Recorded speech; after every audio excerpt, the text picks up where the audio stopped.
Hello, I'm editing this and just realized that I apparently never filmed an intro, so here's the vlog and enjoy Monday.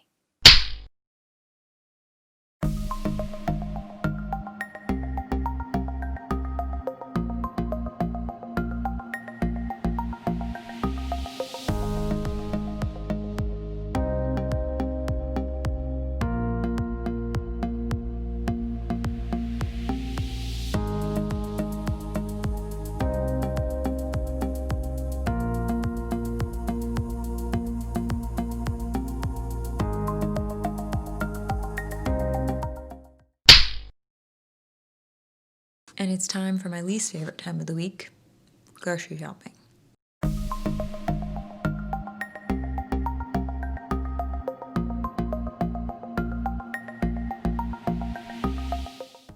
To give a little context for the clip that you're about to see, if you watched my vlog last week, you will know that we ordered patio furniture. It supposedly got lost in shipping, and we ended up ordering a different set of patio furniture. We got that set, built it, and set it up. The original set that we ordered then arrived to us. So at this point, we had two sets of patio furniture and had only paid for one.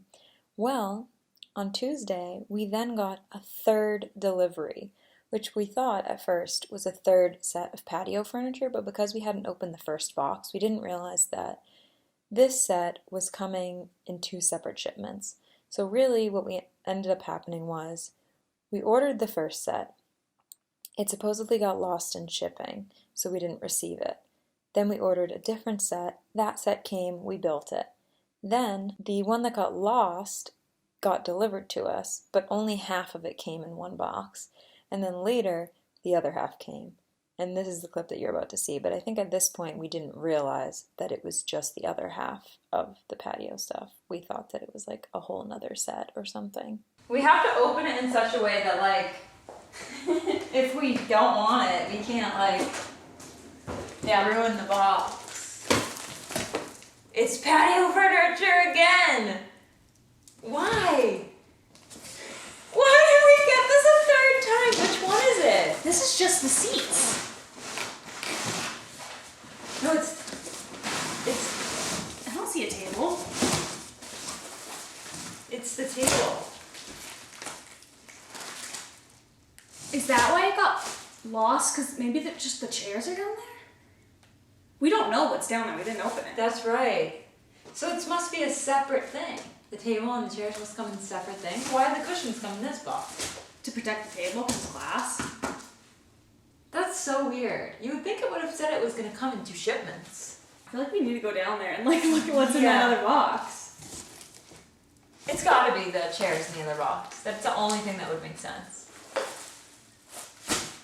How bizarre. Yeah.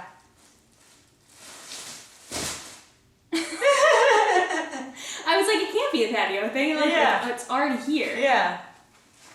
Maybe that's why like everything got messed up because they only sent me like one tracking thing and then Yeah. it never said your order was shipped in sections. Yeah, you would think it would say multiple shipments, but... Oh, that's weird. Should we bring it downstairs? Yeah.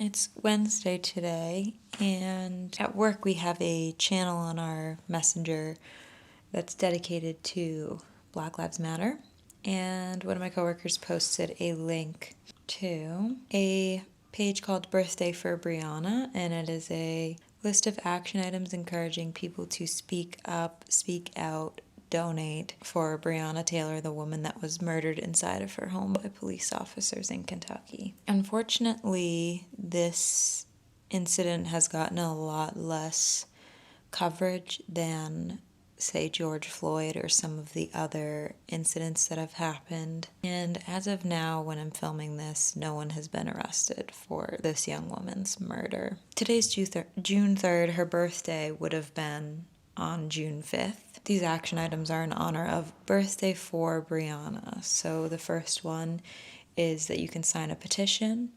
The second is that you can donate to the GoFundMe, both of which I did do. The third is to send a birthday card or a letter or a postcard to the Kentucky Attorney General demanding that he lay charges against the officers who killed Breonna.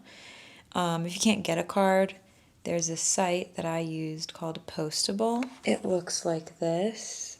You can choose a card, so I chose a birthday card and I wrote a message inside, and it literally cost me $3.74. $3.74 to send a physical piece of mail to the office of the Attorney General in Kentucky to demand that they lay charges against the officers. The message that I wrote inside is really short. It is addressed to the office of the Attorney General, but on the inside, my actual note is directed to Breonna Taylor. I wrote, June 5th, 2020 would have been your birthday, but you were murdered inside your home by police for no reason. I am sending this card to demand that Attorney General Daniel Cameron lay charges against the officers who killed you. You and your family should be celebrating your birthday today, not mourning the loss of yet another innocent Black life. And then I just put my name. So it's literally going to cost me $3 to send this. And I don't know about you guys, but like signing a petition and writing an email is one thing. But when you receive a card in the mail, I feel like it holds more weight, like it's a physical object. So I felt like this was a good use of $3. It's literally such a small amount of money for such a big impact. This video will probably come out after June 5th, but if you would like to write a letter or do any of the action items that I mentioned, it's never too late. I will link the resource down below so you can get more information.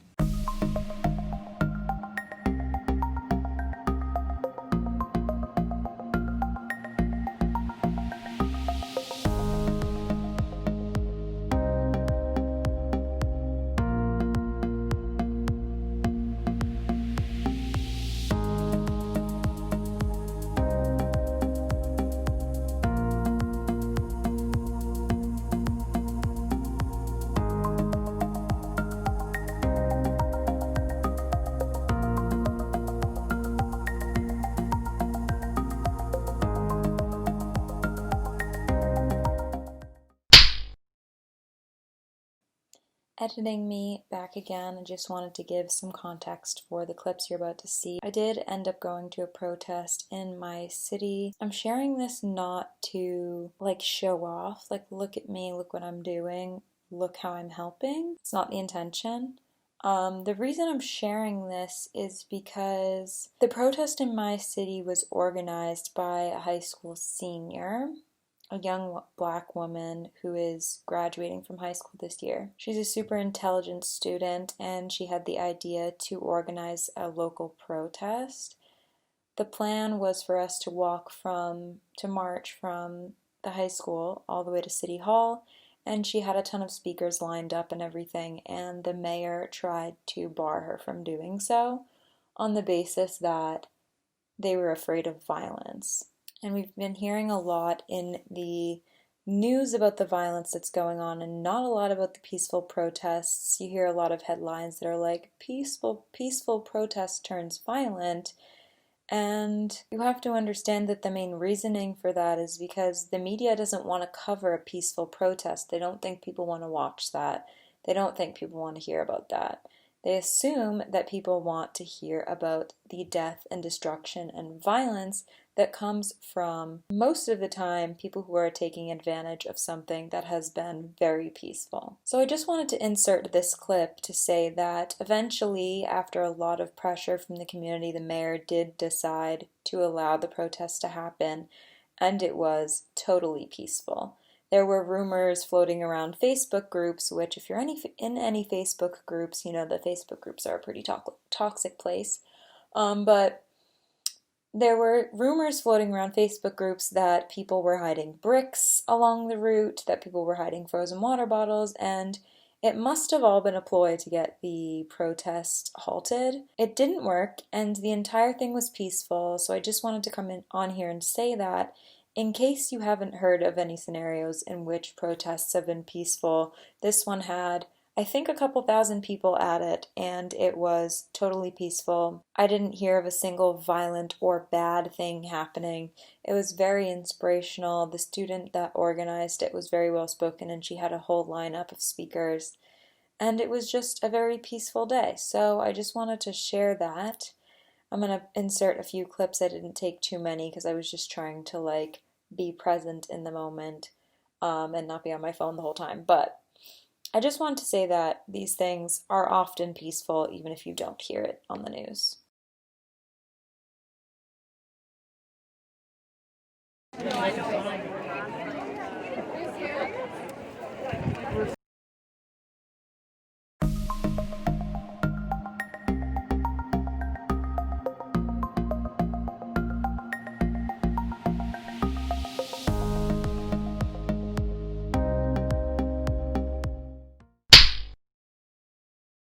It's like 6:30 in the morning, and my friend Sophia is coming to pick me up because we're headed up to New Hampshire for the weekend.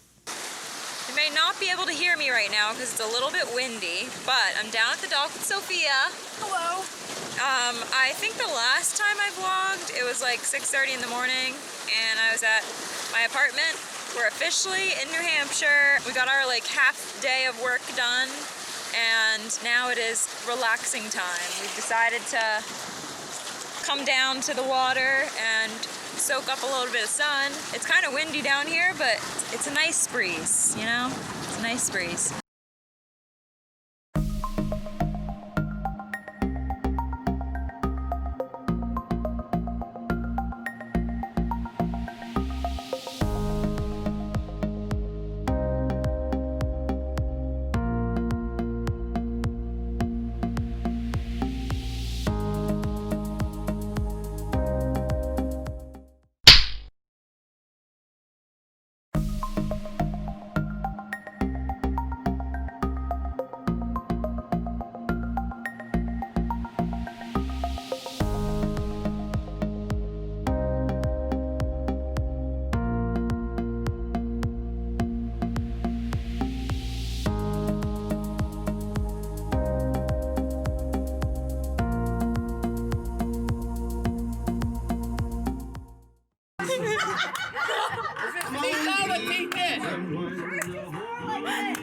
Yo, my goodness.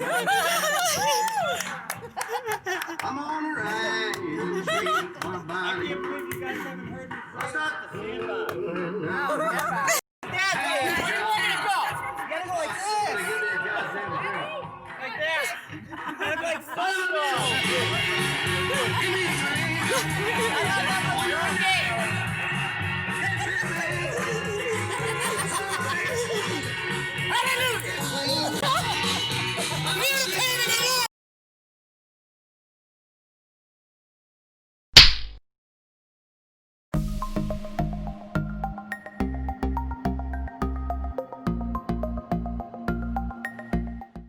I am back from New Hampshire now. Sophia drove back and I took a clip on my phone, but I came back to this, a bunch of balloons and a little banner.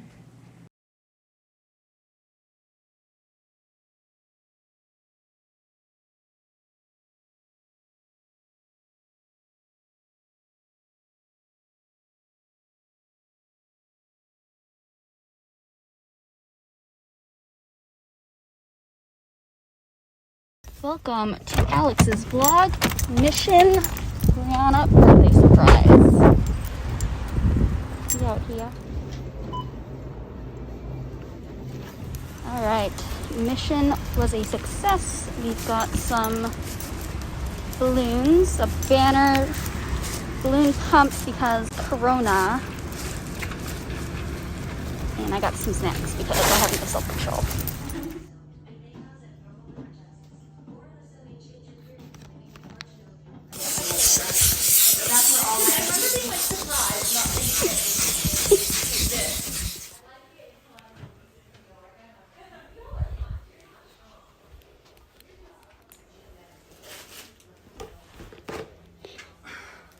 Happy birthday!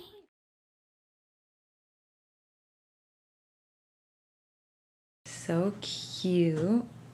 my friend Alex came over and she and Shauna set up this little thing for my birthday. So cute. Also figured I'd show you a couple of the things that I got for my birthday. I didn't expect to like get legit gifts because I feel like when you get to a certain age, like you don't really expect to get gifts anymore, but I got some awesome friends and family that wanted to do something special for me, so I figured I'd show you guys some of the stuff. Our family friends Kim and David gave me like a very cute little gift basket. It was in this basket and she gave like a little bottle of wine and she put some little housewarming things like some glasses, some wine glasses, and then this really pretty blanket, which actually perfectly matches our living room, because our living room, you kind of can't tell because the lighting in here, but our living room is like gray and brown and yellow. We wanted to do a yellow accent, so this like perfectly matches. Shauna got me some books, ones that I've been talking about wanting to read for a while. Turn of the Key by Ruth Ware and It by Stephen King. This is from our family friend Kelly, and she actually makes these pot holders. So she made one as like a little housewarming / birthday gift. So cute. A candle, a couple gift cards, Barnes & Noble from my parents, which will come in very handy because y'all know I love to read. And home goods from our friends John and Jill because they knew that I just moved and we desperately need some decor, so that's going to come in super handy. And I actually think that retail stores are opening en masse soon, so that'll be perfect. Also a bunch of alcohol. It was funny because we did like a little barbecue and every time I turn around someone showed up with either a case of twisted tea or like a bottle of wine for me, or like John and Jill got me a bottle of coconut rum. My aunt and uncle got me twisted teas. Pat and Kelly also brought twisted teas. My friend Sophia brought me some twisted teas. So I am set for a little while in the alcohol department. Oh, Alex also brought, she left a little bottle, it was over here earlier, a little bottle of champagne for me. So I am set when it comes to alcohol. I know we already said it, but if any of you guys who got me anything for my birthday are watching this right now, thank you so much. I appreciate it very much and definitely didn't expect it.